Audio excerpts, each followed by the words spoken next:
Hello and welcome to Secrets Mystery Manor. I'm your host, Psychic Zelda Kelly.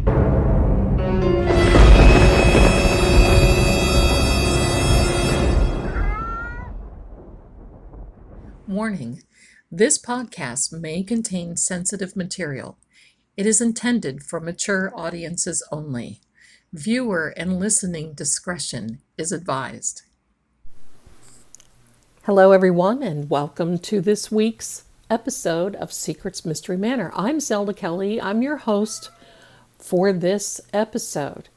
And good evening, good morning, good afternoon to all of you, because you're here for one reason and one reason only, and that is to hear about the Conjuring house.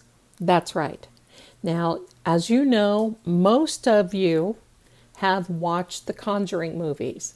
I have. There's a lot of Hollywood in those, but like anything, we like that type of movie. Many of us do. But this movie was supposed to be based on true events. And my question about the Conjuring house is, was it really? Were these events real life stories, or were they just mysterious tales that was, well, sensationalized by Hollywood, as we know what really happens? Now, true life paranormal investigators Ed and Lorraine Warren did an investigation of the Perron family. Now, the Perron family was there in 1971, and this is when it all started happening. And even the tales of Ed and Lorraine Warren come back and say there was definitely an evil presence in the house. But one person, and that one person only, that was based on this horrible, I'm going to just say this horrible haunting story, that's supposed to be true, is a lady by the name of Bathsheba, and her last name was Sherman. Now, Bathsheba was there in the middle 1800s. And she was supposed to be a witch and a devil worshiper. And there were definitely ghostly movie tales and back tales and backstories, and you know all this. Now, the other thing is, one of the children that were there presently in 1971 was Andrea Perron. And she wrote this book. And it's called House of Darkness, House of Light trilogy. Well, it was a whole book, a series. And according to that novel, Bathsheba was the one who was accused of the backstory.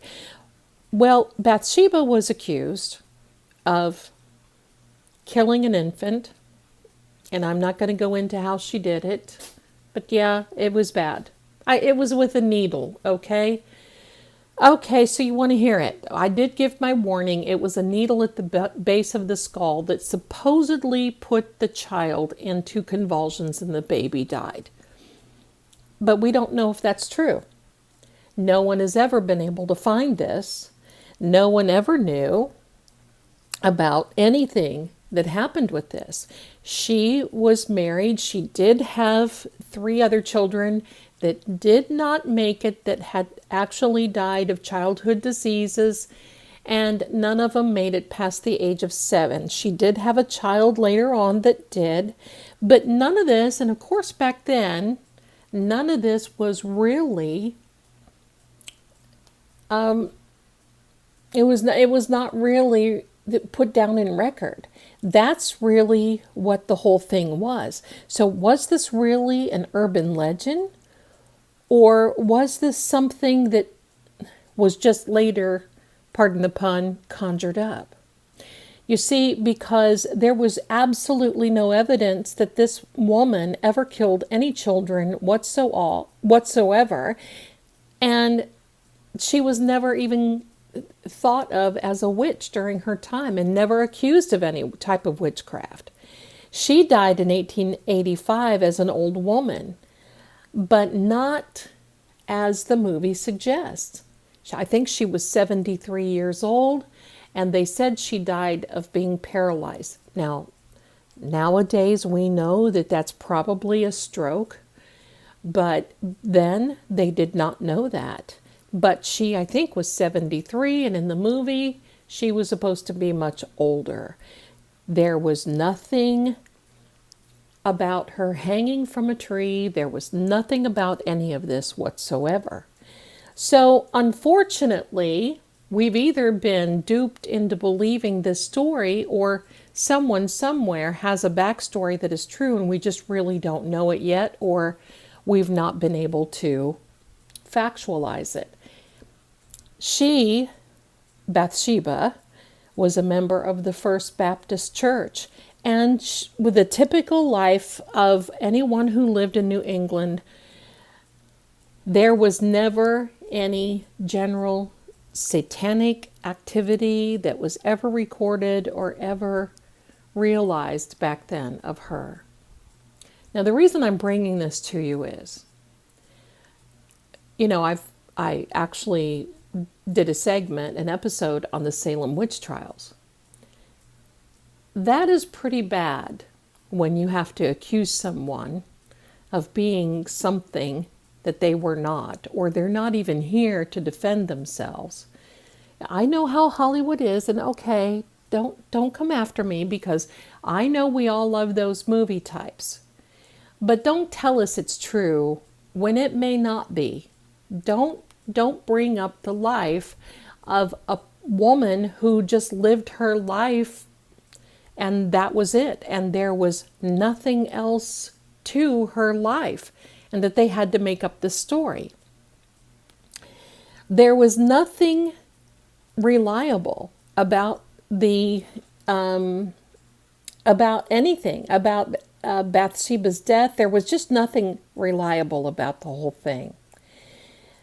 Believe me, any of the crimes that Bathsheba would have or was accused of committing would have been documented in the Burrillville town records.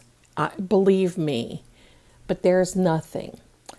And there's absolutely nothing. And sadly enough, the Historical Society says now that ever since that movie came out, or the trilogy came out, that Bathsheba's grave has just been annihilated, has been defaced and defamed. And I believe that this is a real woman who is innocent. Now, I'm not saying that nothing has ever happened in this house, okay?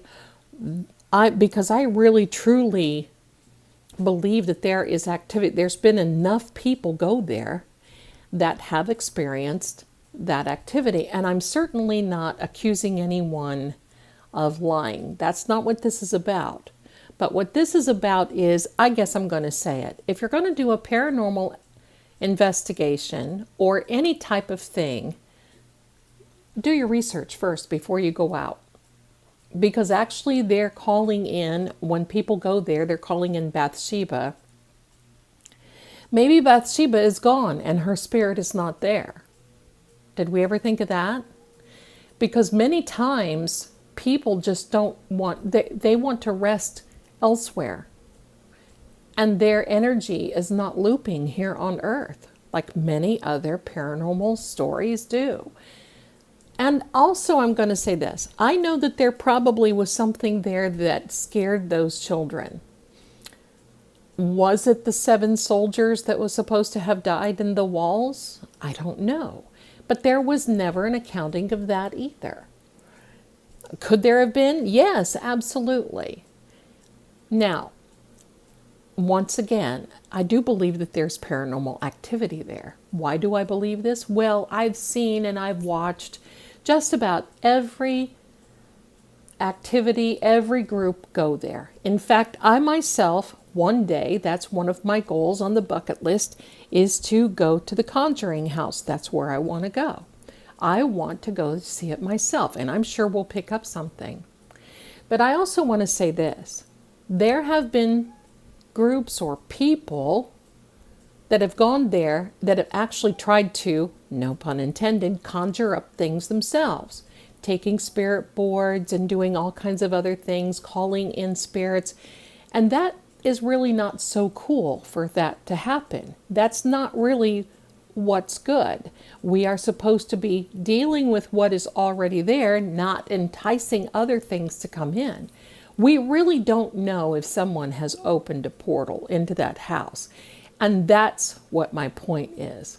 So my point is, the true story of the Conjuring house, the backstory is, well, I don't really believe that whole mess about Bathsheba. I think because her name is exotic sounding, it's pretty biblical sounding in some ways. I think that a lot of people wanted to just jump on that. But when you do property history and all these other things, she really wasn't part of the Arnold estate either, or Arnold estate rather. So what I'm saying, and this is the direction that I want to go, because I think that if you have the opportunity to go to the Conjuring house, I think you should go. I do believe that it has paranormal activity. I do believe that it is haunted. But do I believe that it is Bathsheba? No, I do not. I believe that an innocent woman has been accused and sensationalized by Hollywood and books and everything else. I mean, after all, she's not here to defend herself. So I'm going to say this. Do your research. If you want to know more about this and other paranormal, locations, there's a lady who wrote a book by the name of, or called, Paranormal Fake Lore Nevermore, Real Histories of Haunted Locations. That is by Shannon Bradley Byers. And I'm going to quote her. And she says, Bathsheba Sherman has no documented history of hurting anyone in her life. She was a member of the Baptist Church. She mourned the loss of 3 small children, and she raised her only living child as best she could. Her final gift was a trust to provide for her grandson in her will. That certainly doesn't sound like somebody that was wreaking havoc. Now, was the mother, let's go back to the movie and to the Perrin books. Was the mother really, was she really obsessed or possessed by this witchy character? I think that can happen. So here's my take. Maybe it's true, maybe it's not. But let me know how you feel. When someone has a preconceived notion, and I already think that there was something there, don't get me wrong. But when somebody has this preconceived notion that something is happening, your imagination can really start going wild. Now, I'm not saying that they imagine things, but what I'm saying is that all of this frequency and vibration and energy putting into the spirit loops that we have here on Earth could have actually called in or brought in other energies. And fear is something that an entity will attach itself to. So was there something that harassed these 3 girls or 4 girls? Was there something that actually harassed the mother? Yeah, I believe so. And I believe the more fear that they had, the more that it brought in. And this is why Dad never really experienced it this much. Here's why I'm also going to say this. I grew up in a very paranormal family. I grew up in a very haunted farmhouse that was used as an underground railroad back during the slave times that we had in the 1800s to transport slaves from the South going north to Canada. That's another story for another time. But all the women in my family and then my grandpa knew exactly what was going on in this house. We all experienced it. We all saw entities. We all saw soldiers. We all saw the doorknobs and everything else. My dad who did not believe in this sort of thing and thought we were crazy, didn't want a part of it, so he either ignored it or didn't see it or really didn't want to acknowledge it. And I think that's what happened with Mr. Perrin. I believe that he just didn't want to until the end when it became too unbearable. Ed and Lorraine Warren, I think, got there just in time to witness all of this. So, in conclusion of this week's Conjuring House, The Real Story, I want everyone to know that I'm not disproving that there's not paranormal activity. I do, and I'm going to go on record and say, I believe it's there. I want to go there. I want to experience it. I want to see it. But do I believe it's Bathsheba? No. And I think that her spirit should rest and everyone should leave her alone. And I think that she and her children and her family should rest in peace. And I think there needs to be some forgiveness in that home. I mean, after all, think about it. It's hard enough when we're on this earth plane to be accused of something that we haven't done. How would you feel if you were gone a couple of 100 years and then all of a sudden your life was sensationalized and it wasn't true? And there were people making a lot of money off of a lie about you. I don't think you'd like it that well. I don't think you'd like it much at all. So let's give Bathsheba a break. Let's give her a break and say, maybe that part wasn't true. But now you know really the rest of the story. And if you do your own research, you're going to find out that a lot of the Hollywood sites do sensationalize that story about the hanging in the tree and all these other things. But when you go to the historical side of it, where there's a third party disinterested that's not making money off of the franchises or the books or anything else, the truth is coming out. So this is the truth about the Conjuring House. And I hope you enjoyed this, and I hope that you do watch the movie. And you never know, maybe one of these days you'll see me there on a ghost hunt. And I will tell you, I will record it when I do go. And that is in the plan. I hope I see you there. That'd be a lot of fun, wouldn't it? So you be well, take care. Thanks so much for watching this episode. And I'd like to thank Psychic Secrets for giving us this platform. This has been a lot of fun for Secrets Mystery Manor, and I sure do enjoy bringing you the content. If you like this, please like and subscribe. Share if you feel like it. And I will see you again next time with another tingly story. But come on back. We sure do love to have you. Thanks so much for listening. You be well and take care. Bye for now. Until next time, thanks so much for listening. I just love this. Don't you?